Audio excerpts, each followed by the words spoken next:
Morning, good morning students.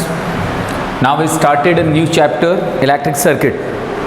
अभी तक हम लोगों ने 5 चैप्टर्स कंप्लीट कर चुके हैं हम लोग, और अभी नेक्स्ट चैप्टर आपका स्टार्ट कर रहे हैं इलेक्ट्रिक सर्किट। इसके अंदर जितने भी इलेक्ट्रिक कंपोनेंट्स हैं, जस्ट लाइक एज रेजिस्टेंस, प्रतिरोध, बैटरी, इसके अलावा आपका कह सकते हैं हम लोग संधारित्र, इन सब चीज़ों का हम इसमें अध्ययन करेंगे। इसके अलावा अलग अलग इंस्ट्रूमेंट जो आपके प्रैक्टिकल्स में भी काम में आएंगे, उनका हम इस चैप्टर में अध्ययन करेंगे।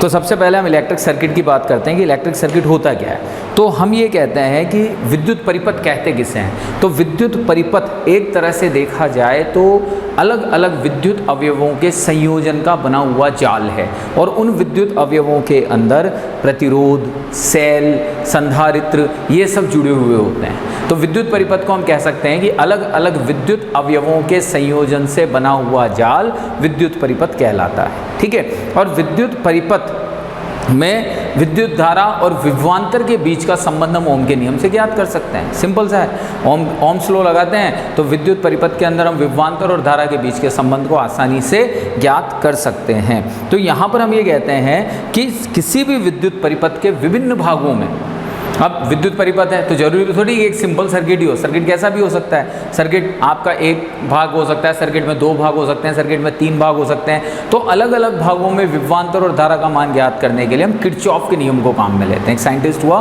किरचॉफ, जिसके नियम को हम यहाँ पर विभवांतर और धारा का मान ज्ञात करने के लिए काम में लेते हैं। तो अब किरचॉफ का नियम क्या था। तो किरचॉफ के नियम पढ़ने से पहले हम कुछ इंपॉर्टेंट डेफिनेशंस पढ़ते हैं जो हमारे किरचॉफ के नियम में काम में आएगी। उसमें सबसे पहली डेफिनेशन हम पढ़ते हैं संधि,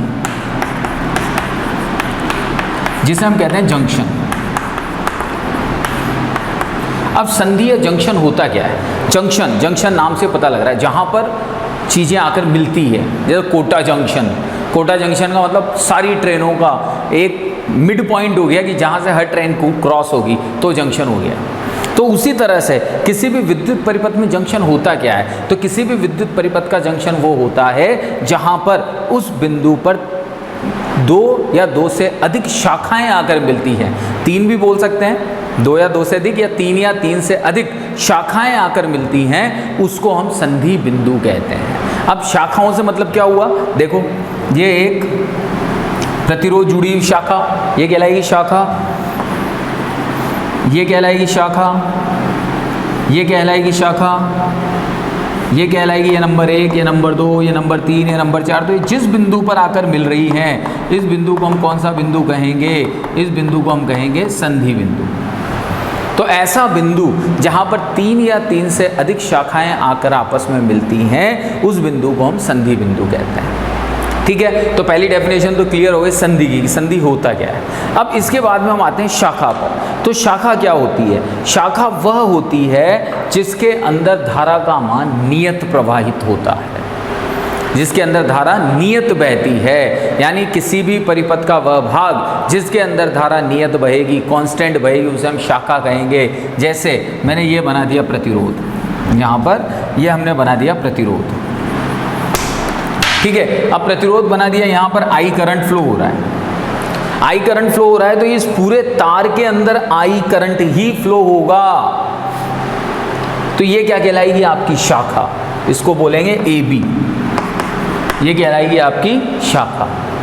तो कहने का मतलब ऐसा जाल या ऐसा भाग किसी भी विद्युत परिपथ का जिसके अंदर धारा का मान नियत होता है, उसे हम शाखा कहते हैं। अब तीसरी चीज आती है लूप। लूप क्या होती है। लूप या जाल या पाश। तो लूप या जाल या पाश क्या होता है। तो उसमें हम ये कहते हैं कि विभिन्न चालकों, प्रतिरोधकों, प्रतिरोधों से मिलकर बना बंद परिपथ लूप या जाल कहलाता है। यानी जिसके अंदर बैटरी भी जुड़ी हुई है, जिसके अंदर प्रतिरोध भी जुड़ा हुआ है, जिसके अंदर अन्य कोई परिपथीय अवयव भी जुड़ा हुआ है, और वो पूरा एक बंद परिपथ है, तो उसे हम क्या कहेंगे, जाल या फिर लूप। कैसे, जैसे मैंने अभी आपको समझाया यहाँ पर कि यहाँ पर ये एक बैटरी है, ये एक प्रतिरोध है, ये एक और प्रतिरोध है, ये एक और बैटरी हमने यहाँ जोड़ दी। ये तो अब एक लूप ये बन गया, एक लूप ये बन गया। दो बंद भाग हो गए ना, तो ये कहलाते हैं लूप, यानी एक बंद भाग जिसके अंदर विद्युत परिपथीय अवयव संयोजित होते हैं, उन बंद भागों को जाल या लूप या पार्श्व कहते हैं। ठीक है, तो अब तीन चीजें इंपॉर्टेंट है। संधि, संधि कौन, जहां पर तीन या तीन से अधिक शाखाएं आकर मिले। दूसरी शाखा, शाखा कौन, जिसके अंदर धारा का मान नियत रहे। और तीसरा लूप, लूप कौन, वो बंद परिपथ जिसके अंदर विभिन्न विद्युतीय अवयव आकर जुड़ जाते हैं, उसे हम लूप कहते हैं। ओके, अब हम आते हैं किरचॉफ के नियम पर। सबसे इंपॉर्टेंट चीज है, क्योंकि एक सिंपल परिपथ के अंदर तो हम ओम का नियम लगाकर धारा और विभवांतर में संबंध ज्ञात कर सकते हैं, लेकिन जब हम किसी जटिल परिपथ की बात करते हैं तो जटिल परिपथ के अंदर विभवांतर और धारा का संबंध ज्ञात करने हेतु हम किरचॉफ के नियम का उपयोग करते हैं। और किरचॉफ ने दो नियम दिए थे, तो यहाँ पर हम किरचॉफ के नियम की बात करते हैं।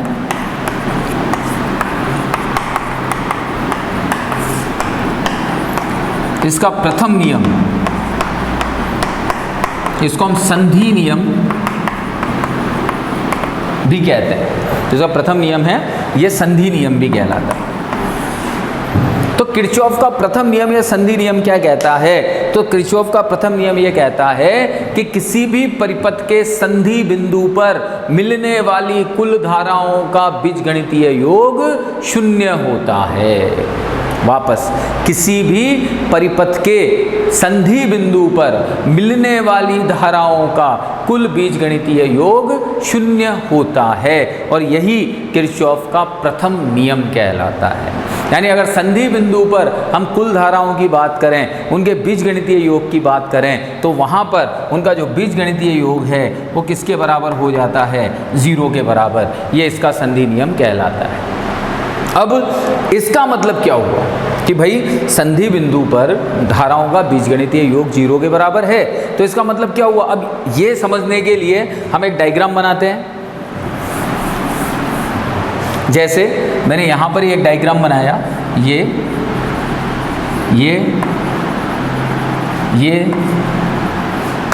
अब एक धारा ये आ रही है, एक धारा ये आ रही है, एक धारा ये आ रही है, एक धारा ये आ रही है, नाम दे दिया।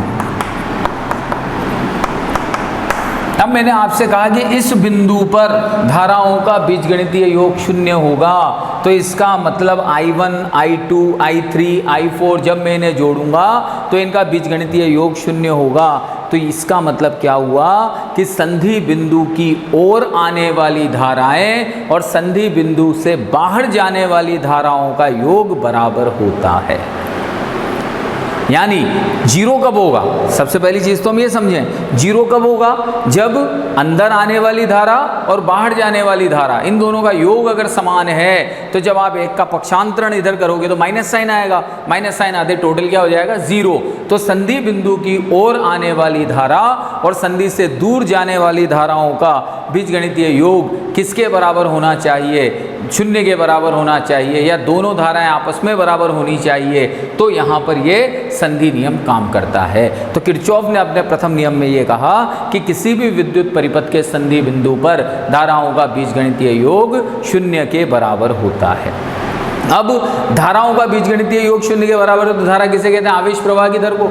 तो इसका मतलब अगर धारा 0 है तो आवेश संरक्षित है, आवेश में कोई परिवर्तन हो ही नहीं सकता। धारा 0 है, तो इसका मतलब यह नियम आवेश संरक्षण पर आधारित है। यह सबसे इंपॉर्टेंट थिंग है, इस चीज़ को याद रखना, क्योंकि कई बार एग्जाम में पूछा जाता है कि किरचॉफ का प्रथम नियम किस पर आधारित है। तो किरचॉफ का प्रथम नियम आवेश संरक्षण के नियम पर आधारित है। तो यहाँ पर हम यही कहते हैं कि धाराओं का बीजगणितीय योग, चाहे वो अंदर आने वाली धारा हो चाहे वो बाहर जाने वाली धारा हो, बराबर होने के कारण 0 हो जाता है। 0 होने से आवेश भी हमेशा संरक्षित रहता है। ठीक है, अब यहाँ पर हम ये कहते हैं कि एक चिन्ह परिपाटी काम में लेते हैं संधि नियम में, कि भाई ये चिन्ह परिपाटी, जैसे आप लोगों ने 10th के अंदर ऑप्टिक्स पढ़ी होगी, ऑप्टिक्स के अंदर दर्पण सूत्र, लेंस सूत्र, इसमें चिन्ह परिपाटी लगाई होगी। उसी तरह से यहाँ संधि नियम में भी हम चिन्ह परिपाटी काम में लेते हैं। संधि नियम में चिन्ह परिपाटी के अंदर हम क्या कहते हैं कि जो अंदर आने वाली धाराएँ हैं, उन अंदर आने वाली धाराओं को तो हम धनात्मक लेते हैं, और जो बाहर जाने वाली धाराएं हैं, उन बाहर जाने वाली धाराओं को हम ऋणात्मक लेते हैं। तो यानी कहने का मतलब ये हुआ कि संधि की ओर आने वाली धारा क्या लोगे? पॉजिटिव। और संधि से दूर जाने वाली धारा क्या लोगे? नेगेटिव। तो अब यहां पर अगर मैं इस फॉर्मूले को अडॉप्ट करवाता हूं इस जाल में, तो समझिएगा I1 संधि की ओर आ रही है तो I1 पॉजिटिव, I2 संधि से दूर जा रही है नेगेटिव, I3 संधि से दूर जा रही है नेगेटिव, और I4 संधि की ओर आ रही है पॉजिटिव। और इन सबका बीजगणितीय योग किसके बराबर हो गया? 0 के बराबर। ये तो नियम कह रहा है हमारा कि इन सबका बीजगणितीय योग किसके बराबर होगा? 0 के बराबर। आप समझिएगा इस माइनस माइनस वाली धारा को तो पक्षांतरण कर दो।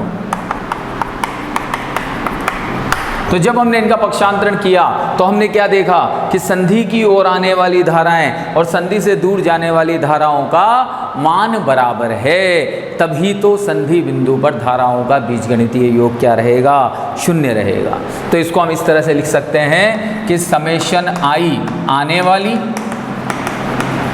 बराबर समेशन I जाने वाली। ठीक है, तो यहां पर हम यही बात करते हैं किरचॉफ के प्रथम नियम में कि किरचॉफ का प्रथम नियम यह कहता है कि किसी भी परिपथ के संधि बिंदु पर आने वाली धाराओं का, किसी भी परिपथ के संधि बिंदु पर कुल धाराओं का बीजगणितीय योग 0 होता है। अब वो कुल धाराएं संधि की ओर आ रही हैं, उससे जा रही हैं, इनका टोटल जो होगा वो 0 के बराबर होगा। ये आपका प्रथम नियम है। ठीक है, इसके बाद हम आते हैं किरचॉफ के द्वितीय नियम पर।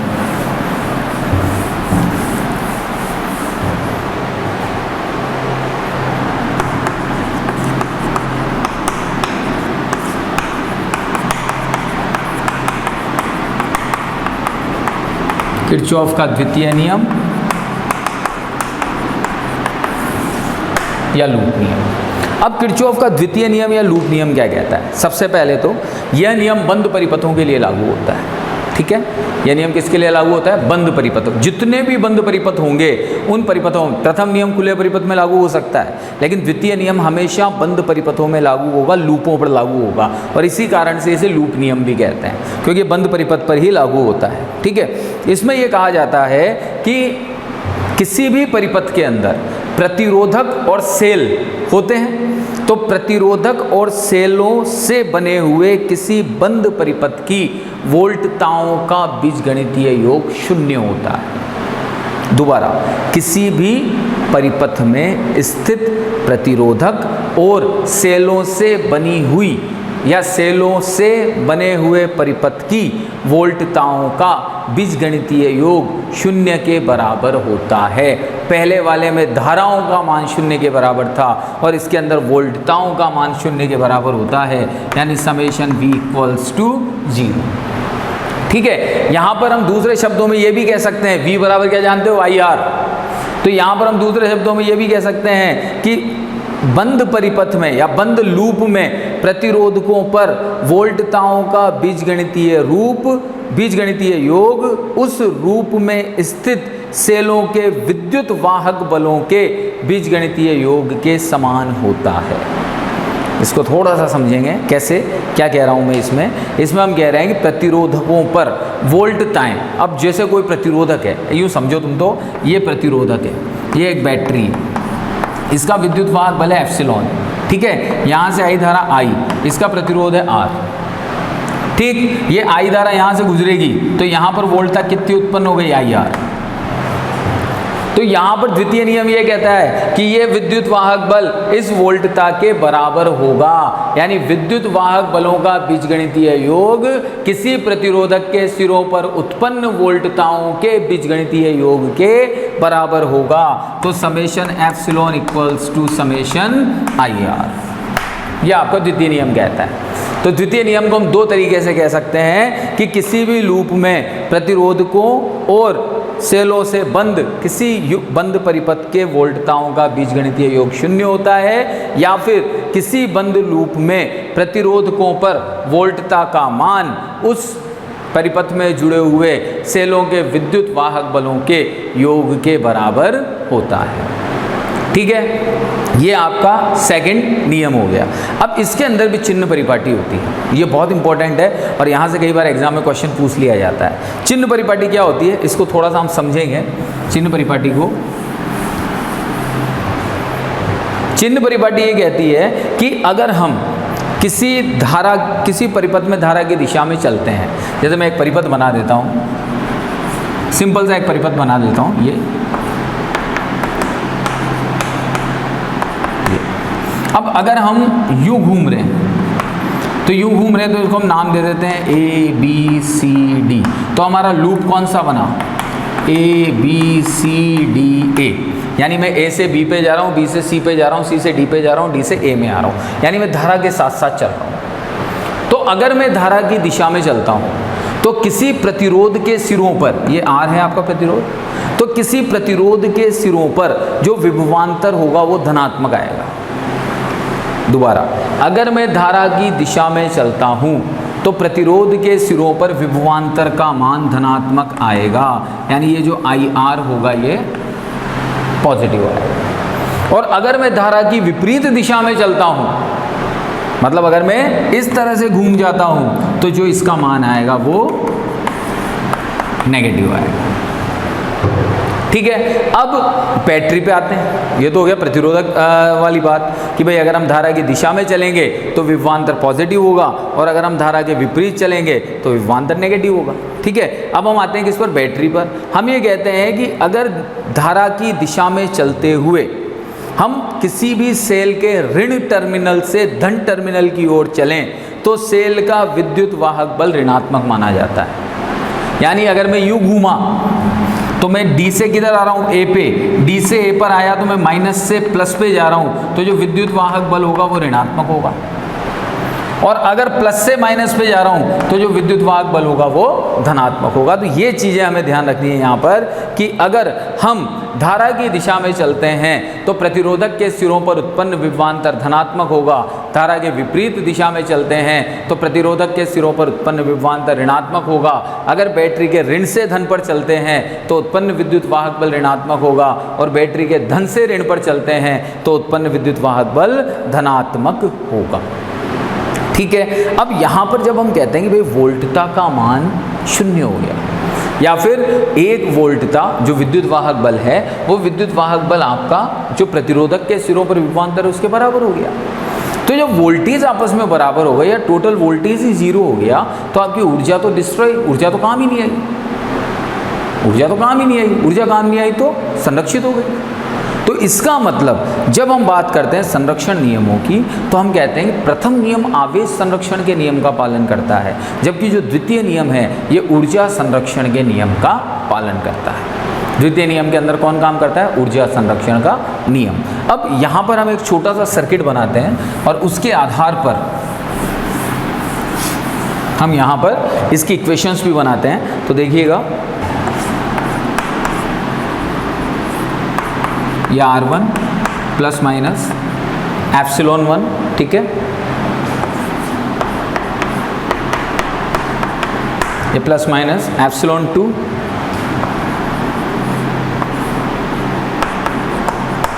R2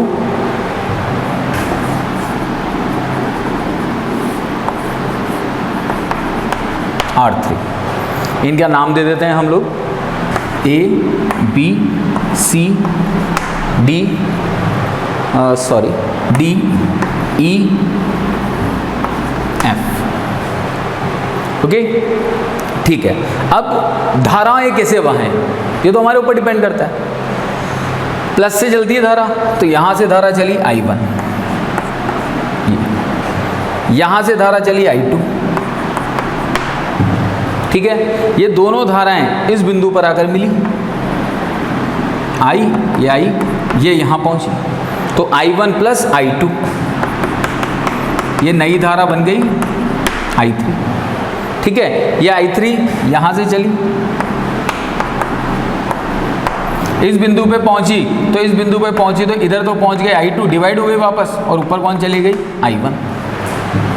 ऐसे करते हैं डिवाइडेशन, ठीक है। अब लगाओ लूप नियम।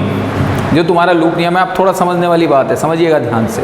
तो लूप नियम, पहले 2 लूप है मेरे पास में, लूप 1 लूप 2, ठीक है। तुम्हारी इच्छा हो जैसे घूमो, घूमने से मतलब तुम चाहो तो एक क्लॉकवाइज घूमो, तुम चाहो तो एंटी क्लॉकवाइज घूमो, बस लूप का नाम मेंशन कर देना कि घूम कैसे रहे हो। जैसे मैं फर्स्ट वाले लूप में घूम रहा हूँ क्लॉकवाइज, तो मैंने लिखा यहाँ पर लूप फर्स्ट A A से B से C से D और D से वापस A। ओके, अब A से B चल रहा हूँ मैं, A से B चल रहा हूँ तो धारा के विपरीत जा रहा हूँ। धारा के कैसे जा रहा हूँ? विपरीत। बैटरी का क्या है या प्लस से माइनस, तो प्लस से माइनस अगर चलते हैं तो विद्युत वाहक बल होता है धनात्मक। अब धारा के विपरीत जा रहा हूँ तो ये होगा ऋणात्मक। ठीक है, आगे बढ़े। अब इधर आया, धारा की दिशा में हूं तो धनात्मक, माइनस से प्लस ऋणात्मक, बराबर 0। ठीक है, अब ये 0 क्यों लिखा मैंने? क्योंकि मैंने अभी आपको बताया था कि विद्युत वाहक बल और प्रतिरोधक का विभवांतर आपस में बराबर होता है। तो जब वो दोनों आपस में बराबर होंगे, यानी जब summation epsilon equals to summation I R होगा, तो मैं इसको ऐसे भी तो लिख सकता हूँ, है कि नहीं? लिख सकते हैं ना। तो summation epsilon minus summation I R equals to 0 हो गया। तो वही चीज़ यहाँ पर है कि summation epsilon 1 I R epsilon 2 I R तो बराबर 0 हो गया। अब इनको चाहें तो हम एक इक्वेशन की फॉर्म में लिख सकते हैं। तो इनको जब हमने एक इक्वेशन की फॉर्म में लिखा, तो इक्वेशन की फॉर्म में कैसे लिखा यहाँ पर कि इसको भेज दिया हमने माइनस एप्सिलॉन 1 प्लस एप्सिलॉन 2, ठीक है, और I2 R2 minus I1 R1। चाहो तो ऐसे भी लिख सकते हो भाई, इन दोनों का पक्षांतरण उधर कर दिया और इनको यहीं रहने दिया। अब इसी तरह से लूप सेकंड ले लिया मैंने, लूप सेकंड लिया मैंने DE U, एंटी क्लॉक घूम गया, तो लूप सेकंड हो गया DEFCD, ये लूप सेकंड हो गया। अब D से E चला, मैं धारा की दिशा में चल रहा हूँ, लेकिन यहाँ पर कोई प्रतिरोध नहीं है। अब इधर चला तो प्रतिरोध मिल गया मेरे को। प्रतिरोध मिलते ही I3 R3, क्योंकि धारा की दिशा में हो इसलिए पॉजिटिव लूंगा। F से C तक कुछ भी नहीं है। अब C से वापस चला धारा की दिशा में, I2 R2 minus epsilon 2 equals to 0। तो एप्सिलॉन 2 बराबर क्या हो गया? I3 R3 plus I2 R2। तो एक तरह से अगर देखा जाए तो बहुत सिंपल तरीके से हम यहाँ पर इस लूप नियम को हल कर सकते हैं। तो इसके लिए हमें सिर्फ चिन्ह परिपाटियों का ध्यान रखना है कि चिन्ह परिपाटी में हमें 2 चीज़ें ध्यान रखनी है कि अगर हम धारा की दिशा में जा रहे हैं तो हमें जो प्रतिरोधक का है, प्रतिरोधक पर जो विभवांतर है वो धनात्मक लेना है, विपरीत आ रहे हैं तो ऋणात्मक लेना है, बैटरी के प्लस से माइनस जा रहे हैं तो विद्युत वाहक बल धनात्मक लेना है, और माइनस से प्लस आ रहे हैं तो विद्युत वाहक बल ऋणात्मक लेना है। बाकी ये सारा का सारा आपके सामने लूप का चयन, जितने छोटे से छोटे लूप बनाओ उतना अच्छा है। हो सकता था इसमें तीसरा बॉक्स भी होता तो मैं तीसरा लूप भी बना देता। घूमने की दिशा हमारे ऊपर डिपेंड करती है, मैं चाहूँ तो यूँ घूमूँ, मैं चाहे तो यूँ घूमूँ, लेकिन बस मुझे लूप का नाम मेंशन करना पड़ेगा कि मैं कैसे चल रहा हूँ। पहले A से B, B से C, C से D और D से वापस A, पूरा बंद करना पड़ेगा और उस हिसाब से हम इन इक्वेशंस को सॉल्व आउट करेंगे। ओके,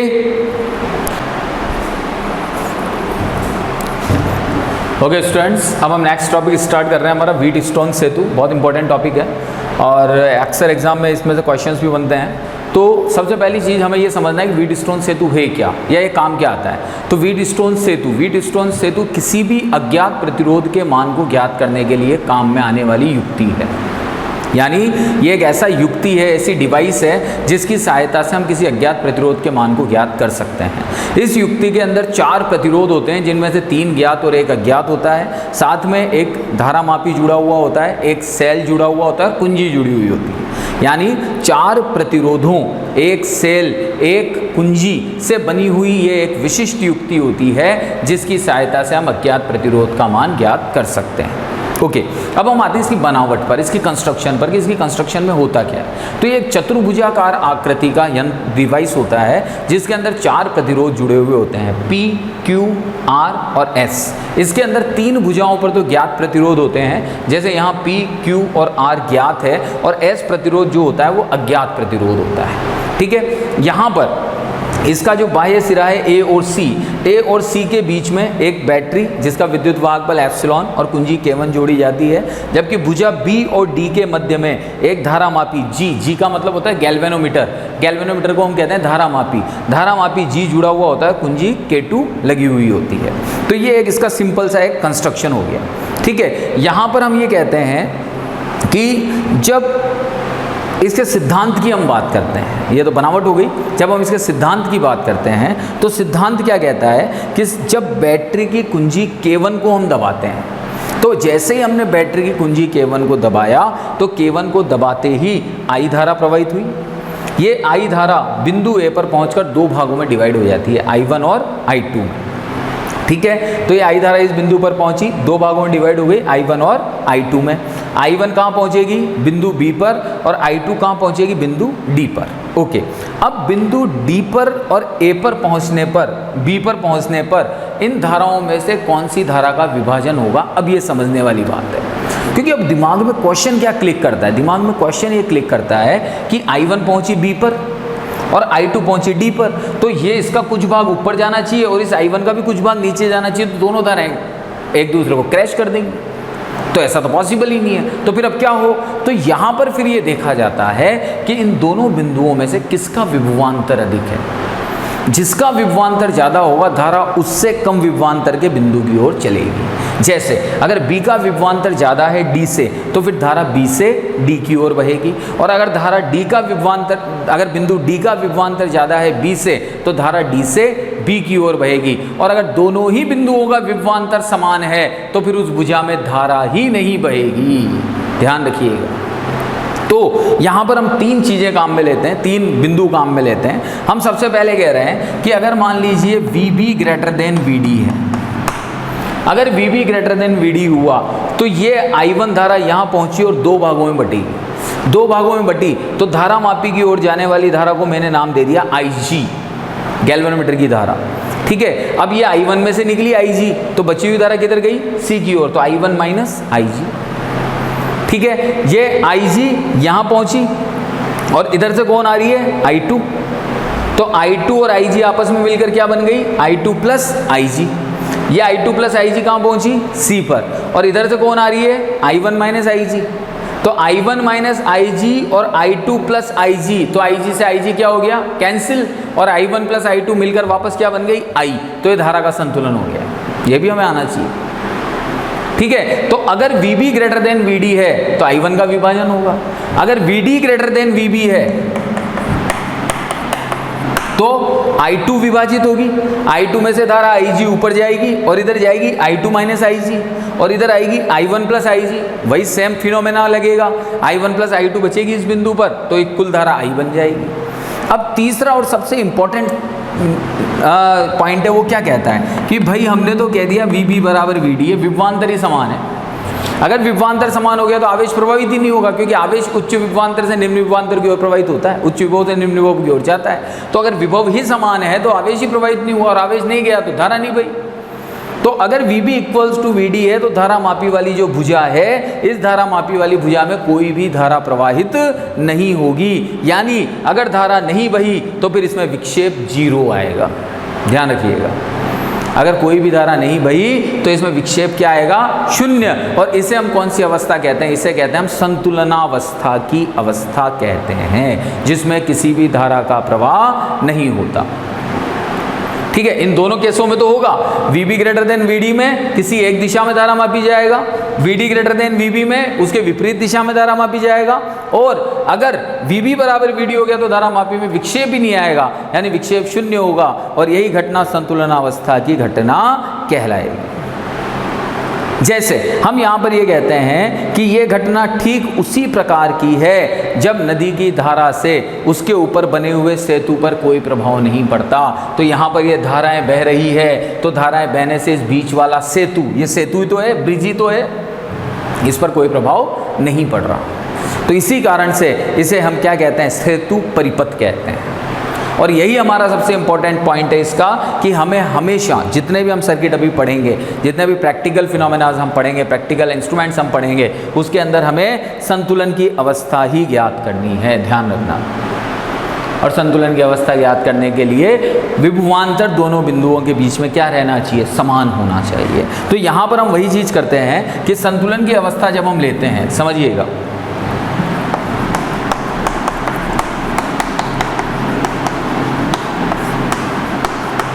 संतुलनावस्था में VB बराबर किसके हो गया, VD के। ठीक है, अब VB बराबर VD के हो गया, तो VB और VD दोनों का विभवांतर समान है, तो VB, तो यहाँ पर मैं बात कर रहा हूँ इस बिंदु से, तो यहाँ इन दोनों के बीच का विभवांतर देखता हूँ, तो VA माइनस VB, समझते चलिएगा ध्यान से। VD की बात करता हूँ तो VA माइनस VD, ठीक है। इन दोनों के बीच का विभवांतर किसके बराबर होगा, IR। विभवांतर बराबर धारा इंटू प्रतिरोध। धारा कितनी है, I1, प्रतिरोध क्या है, P। यहां धारा कितनी है, I2, प्रतिरोध क्या है, R। ठीक इसी तरह से वापस VB बराबर VD लेते हैं, वापस VB बराबर VD लोगे तो VB माइनस VC, भाई दोनों भुजाएं देखनी पड़ेगी ना, और इधर से VD माइनस VC।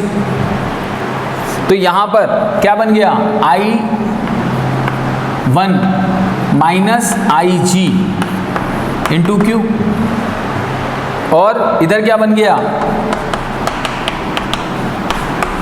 S। अब यहां पर हम ये कह रहे हैं आपसे कि भाई पांचवी भुजा में तो कोई धारा ही नहीं जा रही संतुलन की अवस्था में, इसका मतलब IG तो क्या हो गया तुम्हारा, 0। भाई पांचवी भुजा में तो जो संतुलन की अवस्था है उसमें IG बराबर तो कितना है तुम्हारा, 0, क्योंकि धारा ही नहीं बह रही। तो IG जैसे ही 0 रखोगे इस इक्वेशन में तो क्या बना, I1Q इक्वल्स टू I2S, तो ये इक्वेशन 2 हो गई। ठीक है, तो समीकरण 1 में 2 का भाग देने पर, तो 1 में 2 का जैसे भाग दोगे तो P/Q बराबर R/S तुम्हें मिलेगा, और यही सेतु की संतुलनावस्था कहलाती है। सबसे इंपॉर्टेंट चीज है, व्हीटस्टोन सेतु की संतुलनावस्था की अगर आपसे इक्वेशन पूछी जाती है तो व्हीटस्टोन सेतु की संतुलनावस्था की इक्वेशन क्या है कि परस्पर आनुपातिक भुजाओं के प्रतिरोधों के मान समान होते हैं, तो P/Q इक्वल्स टू R/S हो गया। ठीक है, तो यहाँ से ये आपकी सेतु की संतुलन अवस्था आ गई, और समीकरण 3 से ये संतुलन अवस्था का प्रतिबंध है। ठीक है, अब यहाँ से अगर मुझे अज्ञात प्रतिरोध का मान ज्ञात करना है, यानी S का मान अगर मुझे निकालना है, तो S का मान निकालने के लिए S इक्वल्स टू क्या हो जाएगा, Q/P इंटू R, ये S की वैल्यू आ जाएगी। तो ये अज्ञात प्रतिरोध का आपके मान निकालने का फॉर्मूला आ गया, S equals to R into Q/P। ठीक है, अब नेक्स्ट टॉपिक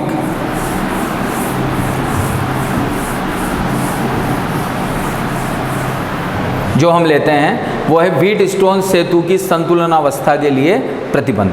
ठीक है,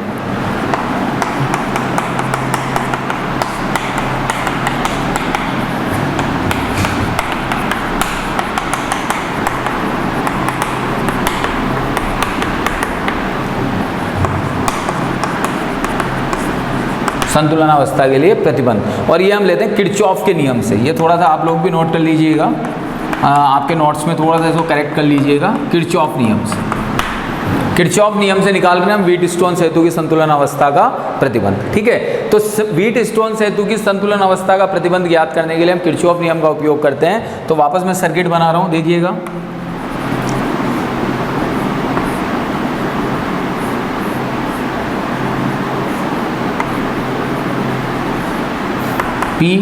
P/Q/R/S, ये G, K2, K1, epsilon plus minus I, I1, I2 A B C D I G I1 minus I G, मैंने V B greater than V D लिया है ना, I2 प्लस आई जी और ये आई। ओके, किरचॉफ के नियम को काम में लेते हैं। किरचॉफ का नियम क्या कहता है? लूप बनाइए। तो किरचॉफ का नियम तो सीधा से ये कह रहा है लूप बनाओ और लूप बना के सॉल्व करो। तो मेरे पास में लूप बनाने के लिए यहाँ पर 3 प्लेस हैं, 3 लूप बना सकता हूँ मैं यहाँ पर, ठीक है। तो हम यहाँ पर ये कहते हैं कि सबसे पहले हम लूप लेते हैं, फर्स्ट लूप ये वाला, ये फर्स्ट लूप लिया मैंने। कौन सा लूप लिया? ए बी डी ए, पहला लूप मैंने लिया ए बी डी ए। अब ए बी डी ए लिया तो ए से बी चल रहा हूँ मैं, सबसे पहले ए से बी चल रहा हूँ धारा की दिशा में, तो I1P।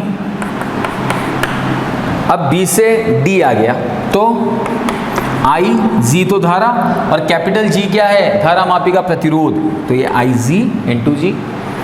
डी तक पहुंच गया, डी से इधर चल रहा हूं तो धारा के विपरीत, तो माइनस I2 R बराबर 0, ठीक है। अब यहां पर लूप लेते हैं हम वापस, B C D B, B C D B ले लिया, बी से सी गए तो I1 minus I G Q, ठीक है। सी से डी आए तो धारा के विपरीत हो, तो माइनस I2 प्लस आई जी एस, और डी से बी गए वापस धारा के विपरीत हो, आई जी इंटू जी इक्वल्स टू 0, ठीक है। अब यहां पर हम ये कहते हैं कि अगर मुझे संतुलन अवस्था का नियम निकालना है, प्रतिबंध निकालना है, तो संतुलन अवस्था के लिए